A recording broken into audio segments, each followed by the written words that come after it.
এই রেসিপিটি বাচ্চা থেকে বড় সকলের ভীষণ পছন্দ হবে। যদি ভেবে থাকেন বাড়িতে তেমন কিছুই নেই, আবার সন্ধ্যার টিফিনে নতুন কিছু ট্রাই করতে চান, তাহলে একদমই সঠিক ভিডিওতে ক্লিক করেছেন। ভিডিওটি প্রথম থেকে শেষ পর্যন্ত দেখুন। একদমই সহজভাবে ঘরে থাকা উপকরণ দিয়ে রেসিপিটি বানানো হয়েছে। আশা করি আপনাদের খুব ভালো লাগবে। সকল বন্ধুদেরকে স্বাগত জানিয়ে আজকের রেসিপিটি শুরু করব। রেসিপিটি বানানোর জন্য আমি একটা পাত্রের মধ্যে 1 কাপ আটা নিয়ে নিচ্ছি।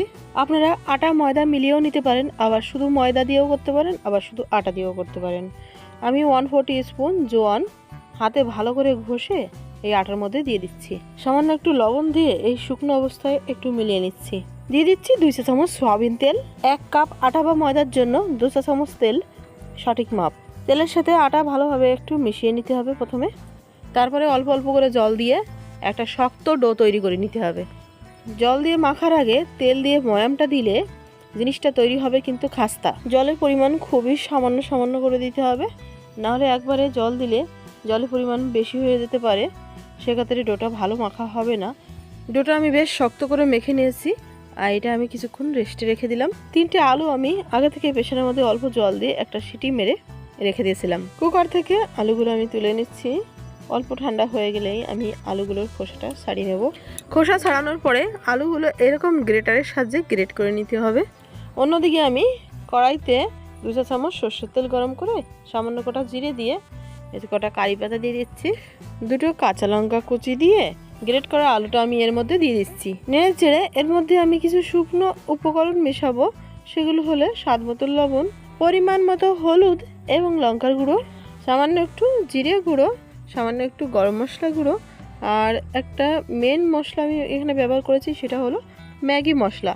আমি এখানে 1 প্যাকেট ম্যাজিক মশলা সেটা ব্যবহার করলাম। এটা দেওয়ার জন্য এই স্ন্যাক্সটা যখন তৈরি হবে বাচ্চাগুলো কিন্তু চেয়ে চেয়ে খাবে, এতটাই টেস্টি তৈরি হবে। কড়াই থেকে নামিয়ে নিলাম। এবারে আমি আটাটা রুটির মতো করে বেলে নেব।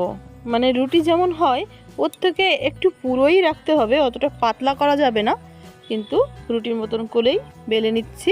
আর এই রুটির সাইজটা বেশ খানিকটা বড় হবে। এই দেখুন আমি চাটুটা পুরোটা কভার করে বেলেছি। এইবারে আমি যে পুরটা বানিয়েছিলাম আলুর, ওটা আমি চামচের সাহায্যে একদম সমানভাবে স্প্রেড করে দিয়ে দেবো। সামান্য একটু জল নিয়ে আঙুল দিয়ে এরকম এই যে রুটির চারি সাইডে আমি দিয়ে দিচ্ছি। এতে যখন রোলটা করা হবে তখন মুখগুলো খুলে যাবে না। রুটির এক প্রান্ত থেকে এরকম গোল গোল গোল করে পাকিয়ে নিয়ে আসবো। একটা ছুরির সাহায্যে প্রথমে মাঝখানে কেটে নিচ্ছি, তারপরে পিস পিস করে এরকম করে কেটে নেব। আর দেখতে কতটা সুন্দর লাগছে দেখুন। এটা আটার রোল সমস্যা স্ন্যাক্সও বলতে পারেন। এটা ময়দা দিয়েও করলে আরও বেশি ভালো হবে, কিন্তু ময়দা তো সবসময় আমাদের বাড়িতে থাকে না, তার জন্য আমি আটা দিয়েই করলাম। আর দেখতে এইগুলো কিন্তু ভীষণই সুন্দর লাগছে। অন্যদিকে আমি 2 চা চামচ ময়দা অল্প অল্প করে জল মিশিয়ে একটা ঘোল তৈরি করে নেব। আর এর গাঢ়ত্ব ঠিক এরকম হবে। এর মধ্যে আমি সামান্য একটু লবণ এবং সামান্য একটু লঙ্কার গুঁড়ো মিশিয়ে এরকম করে আবার গুলে নিচ্ছি।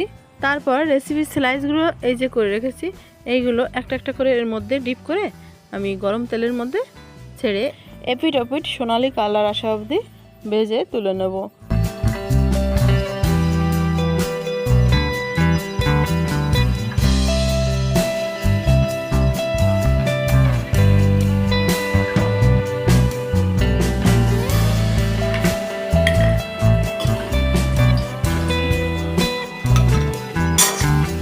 আওয়াজ শুনেই আশা করি বুঝতে পাচ্ছেন যে এটা তো কতটা মচমচে হয়েছে, আর খেতেও কিন্তু দারুণ টেস্ট হয়।